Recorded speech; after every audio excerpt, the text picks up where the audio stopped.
वंदे मातरम दोस्तों, मैं हूँ रजनीश पाठक और आप हैं उनमें से एक जो यूट्यूब, फेसबुक, इंस्टा आदि के रील्स के चक्कर में ना पड़कर अपने भविष्य को देखते हुए कुछ सीखने के लिए यहाँ आए हैं।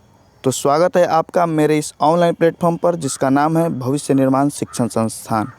आज हम इस वीडियो में चर्चा करेंगे बजट 2023 के बारे में, जहाँ से वनडे एग्ज़ाम के पॉइंट ऑफ व्यू से बहुत सारे सवाल को हमने एडजस्ट करके रखा है। आप इस वीडियो में आगे देखिएगा उन सभी सवालों को जो परीक्षा के दृष्टिकोण से बेहद महत्वपूर्ण है। तो आप हमारे साथ वीडियो के अंत तक बने रहिए, वीडियो को पूरा देखिए। अच्छा लगे तो वीडियो को ज़रूर लाइक करिएगा तथा दूसरे के पास शेयर करिएगा और चैनल को ज़रूर सब्सक्राइब करिएगा ताकि हमारा आने वाला वीडियो सबसे पहले आप तक पहुंच सके।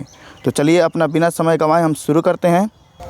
तो बजट के अंदर से उन सवालों के बारे में जानने से पहले हम ये जान लें कि बजट होती क्या है। तो बजट क्या होती है? बजट किसी एक वित्त वर्ष में सरकार के द्वारा आय और खर्च का ब्यौरा होता है कि सरकार कहाँ से पैसे लाएगी और कहाँ खर्च करेगी। इन सभी चीज़ों का जहाँ जो ब्यौरा होता है वह वित्त वर्ष से पहले प्रत्येक साल सरकार के द्वारा सदन में रखी जाती है। उसी को बजट कहा जाता है। बजट एक आम शब्द है जो कि आम व्यक्तियों के द्वारा इस्तेमाल किया जाता है। इस शब्द का उल्लेख संविधान में नहीं किया गया है। तो चलिए हम अपने उन सवालों की तरफ चलते हैं जो वनडे एग्ज़ाम के पॉइंट ऑफ व्यू से बेहद ही महत्वपूर्ण है। तो आप धैर्य बनाए रखिए और बने रहिए हमारे साथ। तो चलिए अपने हम पहले सवाल पर चलते हैं। पहला सवाल है कि वर्ष 2023-24 में कितने राशि की बजट पेश की गई थी? तो 45.03 लाख करोड़ 45.03 लाख करोड़ रुपए की बजट इस साल पेश की गई है। अगला 2 नंबर सवाल है कि वर्ष 2023-24 का यह बजट देश के कितने नंबर का बजट था? तो 75वें नंबर की बजट थी ये। अगला सवाल है तीसरा कि 2023-24 का यह बजट वित्त मंत्री निर्मला सीतारमण के कितने नंबर का बजट था? निर्मला सीतारमण जी का यह कितने नंबर का बजट था? तो उनका यह 5वां बजट था। अगला सवाल है चौथा नंबर कि भारत की अर्थव्यवस्था को दुनिया के कितने नंबर की अर्थव्यवस्था बताई गई है? 5वीं। भारत की अर्थव्यवस्था को दुनिया की 5वीं अर्थव्यवस्था बताई गई है। भारत की अर्थव्यवस्था ब्रिटेन की अर्थव्यवस्था को पीछे छोड़ती हुई 5वीं बन गई है। यह हमारे लिए बहुत ही गर्व की बात है। चलिए अगले सवाल पर चलते हैं। 5वें सवाल पर कि भारत के प्रति व्यक्ति आय कितनी बताई गई है? तो भारत की प्रति व्यक्ति आय 1.9 लाख प्रति साल बताई गई है। पर ईयर 1.97 लाख बताई गई है, मतलब 1,97,000 रुपये। अगला सवाल है कि भारतीय बाजरा अनुसंधान संस्थान कहाँ है जिसको उत्कृष्टता केंद्र बनाया जाएगा? मतलब एक्सीलेंस सेंटर, वो हैदराबाद में है जिसको कि एक्सीलेंस सेंटर बनाने की बात की गई है बजट में। 7वां सवाल है कि बजट 2023-24 में वित्त मंत्री ने मिलेट्स को क्या नाम दिया है? तो श्री अन्न। मिलेट्स को क्या कहा गया है? श्री अन्न। अब बात मिलेट्स की है तो मिलेट्स होती क्या है? ज्वार, बाजरा, रागी, कुटकी और सामा, इसको सम्मिलित रूप से मिलेट्स कहा जाता है क्योंकि यह बहुत ही पौष्टिक होते हैं। 8वां नंबर सवाल है कि कितने रुपए के कृषि ऋण के रूप में आवंटित करने की बात की गई है? कितने रुपए को कृषि ऋण के रूप में आवंटित किया जाएगा? तो 20 लाख करोड़। अब कृषि की बात है तो आम समझ में कृषि यानी खेती नहीं, केवल उतना ही नहीं होता है, मत्स्य पालन को भी कृषि में लिया जाता है, पशुपालन को भी कृषि में गिना जाता है, डेयरी को जो दूध का उत्पादन होता है उसको, और फसल को। 9वां सवाल है कि ग्रामीण क्षेत्रों में नवाचार स्टार्टअप को बढ़ावा देने के लिए स्थापित किया जाएगा। क्या स्थापित किया जाएगा? कृषि गतिवर्धक कोष स्थापित किया जाएगा, जहां से लोगों को पैसे दिए जाएंगे जो चाहते हैं कि हम अपना नया बिजनेस स्टार्ट कर सकें। 10वां सवाल है सिकल सेल उन्मूलन का टारगेट किस वर्ष तक रखा गया है? तो 2047 तक। अब बात है सिकल सेल की, तो सिकल सेल होता क्या है? सिकल सेल का दूसरा नाम एनीमिया भी है। जब रक्त यानी आरबीसी जो होता है वो जब हाशिए के आकार का हो जाता है, मतलब जो मान लीजिए कि द्वितीय या तृतीय के चंद्राकार, इस तरह का होकर के क्या हो जाता है कि धीरे धीरे नष्ट हो जाता है खून। तो जब नष्ट होता है तो खून की कमी हो जाती है जिसे एनीमिया कहा जाता है, जिस बीमारी को एनीमिया कहा जाता है। और इसी को ख़त्म करने का सरकार ने टारगेट रखा है 2047 तक। 11वां सवाल है कि आकांक्षी ब्लॉक कार्यक्रम कितने ब्लॉकों से शुरू किया जाएगा? तो 500 ब्लॉक से। 12वां सवाल है कि कर्नाटक के ऊपरी भद्रा योजना के लिए कितने राशि की सहायता दी जाएगी? तो 5300 करोड़ रुपए की राशि की सहायता दी जाएगी। तो बात है ऊपरी भद्रा योजना की, तो ये क्या है? तो सूखा प्रभावित क्षेत्रों के विकास के लिए इस योजना को किया जाता है। यह योजना चलाया जाता है सूखा प्रभावित क्षेत्र के विकास के लिए कर्नाटक में। क्वेश्चन नंबर 13 है कि भारत साझा पुरालेख निधान का दूसरा नाम क्या है? तो उसका दूसरा नाम है भारत श्री। उसका क्या नाम है दूसरा? भारत श्री। अब ये किस लिए चलाया जा रहा है? तो प्राचीन पुरालेखों का डिजिटलीकरण करने के लिए। जो प्राचीन पुरालेख हैं, यहाँ लिखो हो गया है, यह मिस्टेक से यहाँ लेखो होना चाहिए। तो प्राचीन पुरालेखों का डिजिटलीकरण करने के लिए यह निदान को शुरू किया जा रहा है। अगला सवाल है कि वर्ष 2023-24 में भारत में प्रभावी पूंजीगत व्यय कितनी रहेगी? तो 13.7 लाख करोड़ रुपए की भारत में प्रभावी पूंजीगत व्यय रहेगी। क्वेश्चन नंबर 15 है, रेलवे के लिए कितनी राशि आवंटित की गई है? तो 2.40 लाख करोड़ रुपए की राशि रेलवे के लिए आवंटित की गई है।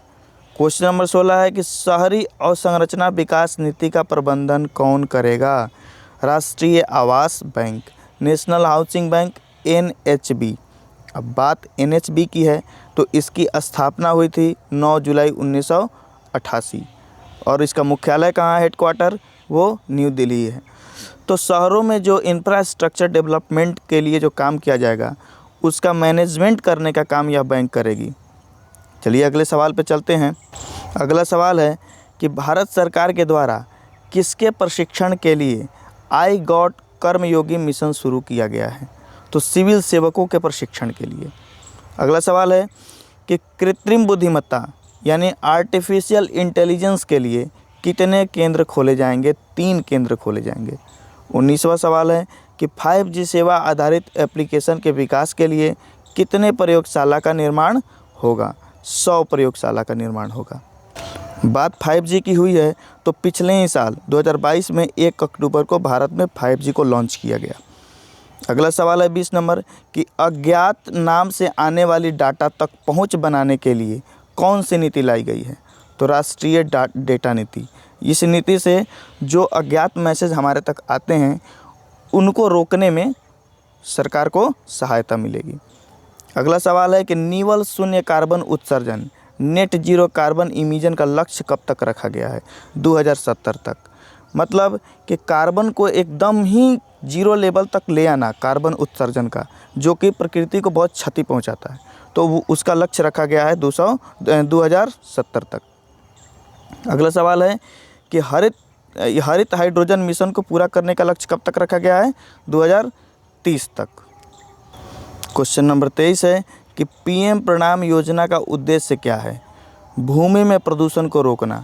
अब भूमि में प्रदूषण को रोकने से क्या अर्थ है?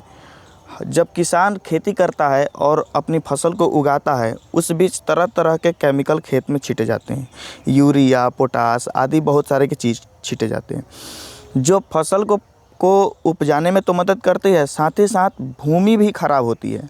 तो उस चीज़ के जगह पर कोई और चीज़ जैसे कंपोस्ट खाद हुआ, तो गोबर से बने हुए चीज़ या अपशिष्ट चीज़ों से जो खाद बनते हैं उनका इस्तेमाल करने के लिए किसानों को जागरूक करने के लिए जो योजना चलाई जाएगी वह है PM प्रणाम योजना।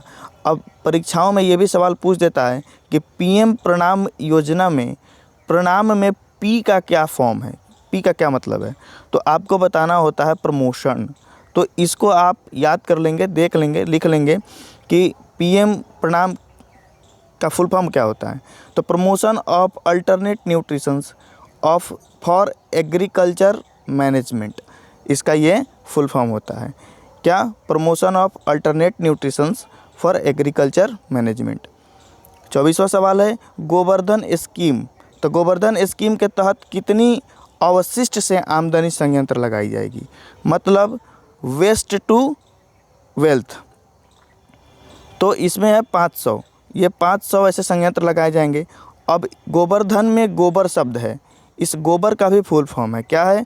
Galvanising organic bio agro resources, ये इसका फुल फॉर्म है। तो परीक्षा में आपसे पूछ सकता है कि गोबर में बी का क्या फॉर्म है, तो आपको वहाँ पर ऑप्शन में दिखेगा बायो, तो लगाना पड़ेगा।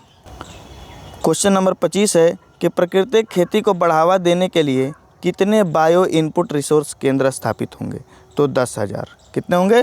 10,000। क्वेश्चन नंबर 26 है कि तटीय लवणीय क्षेत्रों में मैंग्रोव वन को बढ़ावा देने के लिए कौन सी योजना चलाई जाएगी?